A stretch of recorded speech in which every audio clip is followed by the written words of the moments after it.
नमस्कार, good evening, शुभ संध्या। घड़ी में रात के 8:30 बजे हैं और अपने वादे के अनुसार हम हाजिर हैं आपका अपना खेल कार्यक्रम स्पोर्ट्स कैन लेकर। मैं हूं आज आपके साथ धर्मेंद्र और आज के हमारे मेहमान हैं वरिष्ठ खेल पत्रकार सचिन कुमार। सचिन, स्वागत आपका। धन्यवाद धर्मेंद्र। अब सचिन, क्या लग रहा है, ब्रिस्बेन में कल का जो दिन है काफी अहम है। रोहित शर्मा और केएल राहुल की जोड़ी मैदान पर है। बिल्कुल। ये मैच को बचा सकते हैं या सिर्फ बारिश ही मैच को बचा सकती है? देखिए, बहुत दावे से तो कुछ नहीं कहा जा सकता, क्योंकि जिस तरीके का खेल चल रहा है उसके हिसाब से तो हम बहुत गहरे संकट में फंसे हुए हैं।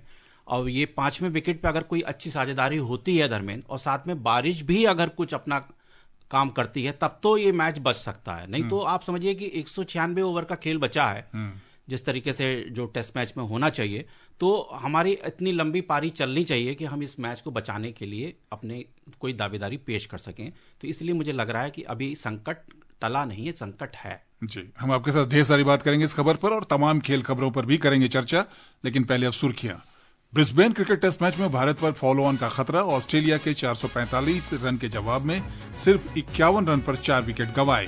रिया श्रीकट्टी ने राष्ट्रीय निशानेबाजी चैंपियनशिप में महिलाओं की 25 मीटर पिस्टल स्पर्धा का स्वर्ण पदक जीता। भारत ने चीन को हराकर महिला junior Asia cup hockey championship जीती और विश्व शतरंज चैंपियन डी गुकेश का स्वदेश वापसी पर चेन्नई में भव्य स्वागत हुआ।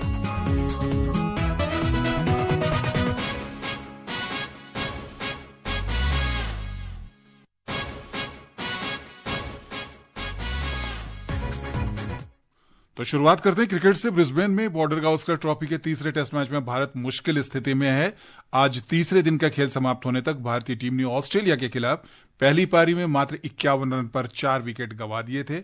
मेहमान टीम पहली पारी के आधार पर मेजबान टीम से अभी भी 394 रन पीछे है। सुनते हैं ये रिपोर्ट। गाबा की जिस पिच और परिस्थितियों में ऑस्ट्रेलियाई टीम ने बेहतरीन बल्लेबाजी करते हुए पहली पारी में 445 रन बनाए, उसी पिच पर भारतीय बल्लेबाजी एक बार फिर मुश्किल में नजर आ रही है। युवा यशस्वी जायसवाल से लेकर अनुभवी विराट कोहली तक ने स्विंग और उछाल वाली पिच पर कंगारू तेज गेंदबाजों के सामने हथियार डाल दिए हैं। अभी तक भारतीय बल्लेबाज मुश्किल परिस्थितियों में ऑस्ट्रेलियाई तेज गेंदबाजी आक्रमण का सामना करने में असमर्थ दिखे हैं। अब रही सही उम्मीद 33 रन बनाकर खेल रहे केएल राहुल और कप्तान रोहित शर्मा की जोड़ी पर टिकी है। अगर चौथे दिन ये दोनों ओवरकास्ट कंडीशन के बीच बड़ी साझेदारी करने में सफल रहे तो भारतीय टीम एक ड्रॉ की उम्मीद कर सकती है। मेहमान टीम की गेंदबाजी का धरोहर एक बार फिर से जसप्रीत बुमराह के कंधे पर ही रहा और उन्होंने 6 विकेट हासिल किए। हालांकि बुमराह ने ऑस्ट्रेलिया में खराब दौर से जूझ रही भारतीय टीम का बचाव करते हुए अपने पर अतिरिक्त दबाव की बात को खारिज कर दिया और कहा कि टीम बदलाव के दौर से गुजर रही है और अनुभवी होने के नाते अतिरिक्त जिम्मेदारी उठाना उनका काम है। team are going through a transition. A lot of new players are coming here, and it's not the easiest place to play cricket. Over here, it's a different atmosphere with this wicket being a different challenge. So yeah, we're not looking at that. Obviously, as a bowling unit, as I said, we are in transition, so it's my job to help the others. I have played a little more than them, so I am trying to help them. But again, everyone will learn through it, will get better, and eventually will find different ways. So this is the journey that you'll have to go. वैसे इस match पर बारिश का साया पहले दिन से ही रहा है। आज भी बार बार आसमान से गिरती बूंदों ने खेल को बाधित किया। अगले 2 दिन तक भी ब्रिस्बेन में मौसम विभाग ने अच्छी वर्षा की संभावना जताई है। भारत के हाथ से जीत तो निकल चुकी है। अब अगर उसे ये मैच बचाना है तो रोहित और राहुल के साझेदारी के साथ साथ इंद्रदेव का भी साथ चाहिए होगा। Mukesh Kumar, sports can.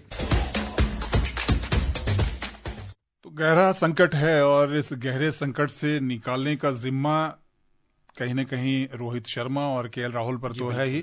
लेकिन कल के दिन के अगर मौसम विभाग के अनुमान की बात करें तो 30 मिलीमीटर बारिश की संभावना जताई गई है ब्रिस्बेन में, यानी दिन भर बारिश हो सकती है। और उसी तरीके से मुझे लगता है रह सकता है जैसे ऑस्ट्रेलिया की बल्लेबाजी चलती रही, कभी रुक रहा है फिर खेल चालू हो रहा है। लेकिन अब देखने वाली बात यह कि जब टॉस जीता था तो इसी कंडीशन को देख के पहले बल्लेबाजी कराने का फैसला किया, तो वो फैसला तो गलत साबित हो गया। क्योंकि अगर आप 400 से ऊपर रन बनने देते हैं, बुमराह की तारीफ है, 6 विकेट लिए, लेकिन और गेंदबाजों का उतना अच्छा साथ नहीं मिला। फिर वो भी एक तरीके से लगाम लगाने में पूरी तरह सफल नहीं होते दिखे। 6 विकेट तो जरूर है उनके खाते में, निजी उपलब्धि भी आई है, 50 विकेट पूरे किए उन्होंने ऑस्ट्रेलिया की धरती पे। लेकिन 450 के करीब का स्कोर अगर बन रहा है ऐसी कंडीशन में और आपके बल्लेबाज 51 पे 4 का स्कोर दिखा रहे हैं, टॉप ऑर्डर के तो स्थिति तो बहुत खराब है। अब इसमें यही है कि पहले तो आप फॉलो ऑन का टारगेट बनाइए कि हम उसको टाल सकें, 246 रन आपको चाहिए, 195 अभी भी आवश्यक जी है। बिल्कुल। तो वो एक तो पहले तो ये टारगेट, तो अब ये स्थापित जोड़ी यही है आपके पास। हालांकि बहुत से बातें हो रही हैं कि 20 साल पहले लक्ष्मण और गांगुली ने ऐसा किया था, अगर ये जोड़ी उसी तरीके से खेले, उनसे प्रेरणा ले तो मैच में कुछ भी अभी परिवर्तन हो सकता है, बदलाव हो सकता है। लेकिन मुझे नहीं लगता है कि इस तरीके के, हालांकि होती हैं करामात होती हैं, कमाल होते हैं क्रिकेट मैच में, लेकिन वो उस पारी को उस तरीके से दोहराना, क्योंकि अभी हालात जो है वो भारतीय टीम की बहुत अच्छी नहीं चल रही है, और वो बड़ी टीम थी और उसमें एक के बाद एक दिग्गज खिलाड़ी थे। जी, अगर हम बात करें गेंदबाजी की, जैसा आपने कहा कि 6 विकेट जरूर लिए बुमराह ने, लेकिन बुमराह के और साथी की तलाश अगर हम कहें तो वो जारी है। कोई साथी मिल नहीं पा रहा उनको। शमी पूरी तरह से फिट है नहीं। जी बिल्कुल। और सिराज की बात करें तो वो लय में नहीं दिखाई दे रहे हैं। परिस्थितियां वही थी, सब कुछ वही था, बारिश भी हुई, ओवरकास्ट कंडीशन की बात करते हैं वो भी वही था। एक तरफ जो है हेड जो है वो बना जाते हैं 150 से ज्यादा रन। जी बिल्कुल। स्टीवन स्मिथ जो आउट ऑफ फॉर्म थे वो शतक बना जाते हैं। और हमारे जो टॉप ऑर्डर के बल्लेबाज हैं, चाहे युवा बल्लेबाज की बात करें या बेहद अनुभवी विराट कोहली की बात करें, बहुत संघर्ष करते हुए दिखाई दिए। आपको नहीं लगता कि ऑस्ट्रेलिया ने कंडीशन का ज्यादा बेहतर फायदा उठाया? निश्चित तौर पे देखिए, उन्होंने तो फायदा उठाया। उन्होंने जिस तरीके से वापसी करी दूसरे टेस्ट में, इसी से जाहिर होता है कि वो किस तरीके की क्रिकेट खेलने का मादा रखते हैं। पहले मैच में जो जिस तरह से गेम पलट गया था, उसके बाद भारतीय टीम उस तरह दबाव नहीं बना सकी जो दूसरे टेस्ट में उनका होना चाहिए था। हालांकि ये भी कहने की बात है कि भाई वो गुलाबी गेंद से खेला गया था, डे नाइट मैच था, उसमें उनका दबदबा रहता है, उस मैच में वो कभी हारे नहीं है। लेकिन ऐसी चीजें हमेशा, ऐसा नहीं होता है कि हमेशा कोई प्रोफेशनल है तो इस तरह की बातें बिल्कुल कि इस कोर्ट पे फलाना खिलाड़ी हारा ही नहीं तो कभी जिंदगी में हारेगा ही नहीं, तो इस तरीके से नहीं चलता है। प्रोफेशनल जो आपने बात कही वही है। तो ये तो एक कमी है कि, और बदलाव भी किया गेंदबाजी में। हर्षित राणा को हटाया, एक नए गेंदबाज को, आकाशदीप को लेके आए। स्पिन गेंदबाजी में आपने बदलाव किया, आप रविंद्र जडेजा को लेके आए कि आपकी बल्लेबाजी भी थोड़ी गहरी हो सकेगी। लेकिन वो भी बहुत नाकाम देखे। रन दिए थोड़ा उनको, जबकि रन बचाने के लिए, रन रोकने के लिए माहिर माना जाता है, लेकिन उन्होंने भी अच्छा खासे रन दिए, करीब 95 रन उन्होंने दिए, एक भी विकेट उनको नहीं मिला। तो गेंदबाज तो एक तरीके से देखिए संघर्ष करते ही नजर आए। जिस तरह एलेक्स केरी ने अपना हाफ सेंचुरी पूरी करी, 70 रन बनाए, अच्छे बनाए, मतलब बहुत जैसे कह सकते तेज गति से बनाए। तो ये भी एक फैक्टर था कि जितने बड़े तक स्कोर तक पहुंचे। और हमारे गेंदबाज बड़े लाचार से थे ऐसे बल्लेबाजों के सामने। न सिर्फ गेंदबाज लाचार थे बल्कि कप्तानी भी लाचारी भरी दिखाई दे रही थी, क्योंकि अगर हम बात करें कप्तानी की तो उस तरह की कप्तानी, एग्रेसिव कप्तानी यहाँ पर दिखी नहीं। ऐसा लगा कि बस विकेट मिल जाए, इस तरह का अप्रोच जी बिल्कुल ये भी बात आप सही कह रहे हैं। लेकिन अब वही है कि अभी सारा दारोमदार यही आ गया है कि कप्तान साहब अभी खुद क्रीज पे हैं, अभी उनको खाता खोलना है, अभी उनको दिखाना है कि अब वो कप्तानी किस तरीके से, बिल्कुल कप्तानी पारी खेलें और टीम को यहाँ संकट से निकालें। तब लगेगा कि नहीं, ऑस्ट्रेलिया में जो है वही टीम, क्रिकेट टीम खेल रही है जिसके हम लोग इतने गुणगान करते रहे हैं। बिल्कुल। नई दिल्ली में आयोजित 67वीं राष्ट्रीय निशानेबाजी चैंपियनशिप प्रतियोगिता NSCC में औरंगाबाद की युवा निशानेबाज रिया शिरीष तट्टे ने महिलाओं की 25 मीटर पिस्टल फाइनल में शानदार प्रदर्शन करते हुए अपना पहला सीनियर राष्ट्रीय खिताब जीता। रिया ने पंजाब की सिमरनप्रीत कौर बरार को 7-2 से शूट ऑफ में हराकर स्वर्ण पदक अपने नाम किया। ओलंपियन और पूर्व एशियाई खेल चैंपियन राही सरनोबत ने तीसरा स्थान हासिल किया। रजत पदक जीतने वाली सिमरनप्रीत ने इसके अलावा आज ही जूनियर महिला खिताब जीतकर इस साल का शानदार समापन किया। उन्होंने हरियाणा की पायल को हराकर स्वर्ण पदक जीता। इस श्रेणी में रिया ने कांस्य पदक जीता। बात हॉकी की। भारत ने महिला junior Asia cup hockey championship जीत ली है। कल रात मस्कत में खेले गए फाइनल में उसने चीन को कड़े मुकाबले में 3-2 से पराजित किया। ये रिपोर्ट। ओमान की राजधानी में भारत की बेटियों ने एक बार फिर तिरंगा शान से लहराया। टीम ने फाइनल में कमाल का प्रदर्शन किया और लगातार दूसरी बार महिला जूनियर एशिया कप जीतकर अपनी बादशाहत बनाई। लीग मैच में चीन के हाथों पराजित हुई भारतीय टीम खिताबी मुकाबले में पूरी तरह से बदली हुई और जीत के लिए प्रतिबद्ध नजर आई। निर्धारित समय तक मुकाबला 1-1 की बराबरी पर रहा। मैच में बढ़त चीन ने बनाई। उसकी तरफ से 30वें मिनट में जिनजुंग ने गोल किया। हाफ टाइम तक यह बढ़त कायम रही, लेकिन कणिका ने मध्यांतर के बाद गोल कर भारत को बराबरी पर ला दिया। जब मैच पेनाल्टी शूटआउट में गया तो भारतीय स्ट्राइकरों के साथ साथ गोलकीपर ने भी लाजवाब प्रदर्शन किया। भारत के लिए साक्षी राणा, इशिका और सुनीता ने गोल किए। जवाब में चीन की तरफ से 2 गोल ही हो सके। भारतीय गोलकीपर निधि ने चीन की टीम के 3 प्रयासों को नाकामयाब किया। इस जीत से हिंदुस्तानी लड़कियों ने एक बार फिर दिखा दिया कि जूनियर हॉकी में एशिया में फिलहाल उनका कोई जवाब नहीं है। इस प्रदर्शन से इन लड़कियों ने यह दिखाया है कि भारत में महिला हॉकी का भी स्वर्णिम भविष्य है। हॉकी इंडिया ने भी टीम के इस प्रदर्शन को हाथों हाथ लिया और खिलाड़ियों के लिए 2-2 लाख तो स्पोर्ट्स स्टाफ के लिए 1-1 लाख रुपए के इनाम की घोषणा की। Jaya Bharati, sports scan. तो भारत में हॉकी का स्वर्णिम दौर दिखाई दे रहा है। पहले महिला जो सीनियर टीम थी उन्होंने एशियन चैंपियनशिप जीती और अब जूनियर टीम ने भी उसी पद चिन्ह पर चलते हुए एक शानदार कामयाबी। देखिए, कमाल की बात यह है कि इसमें भी गोलकीपर का ही रोल बहुत अहम है। जिस तरह से हमारी मेंस टीम ने जो सफलता हासिल करी उसमें श्रेयस का बहुत बड़ा हाथ है, उसी तरीके से निधि ने बहुत अच्छा खेल दिखाया।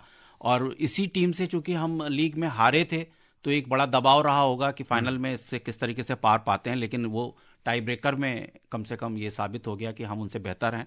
और दीपिका जो है इस टूर्नामेंट की देन रही, उन्होंने 12 गोल किए हैं इस टूर्नामेंट में और ये एक बड़ी सफलता है किसी भी खिलाड़ी के लिए निजी तौर पे प्रदर्शन करते हुए।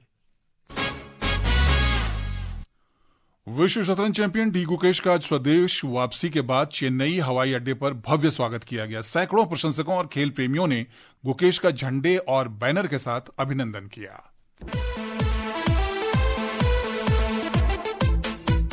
दुनिया के सबसे कम उम्र के विश्व चैंपियन 18 साल के डी गुकेश के स्वागत में चेन्नई एयरपोर्ट के बाहर खेल प्रेमियों का हुजूम उमड़ पड़ा। एयरपोर्ट से जैसे ही गुकेश बाहर आया, पूरा माहौल हर्ष से भर गया। उनके अभिनंदन के लिए पहुंचे हर उम्र के लोग झूम उठे।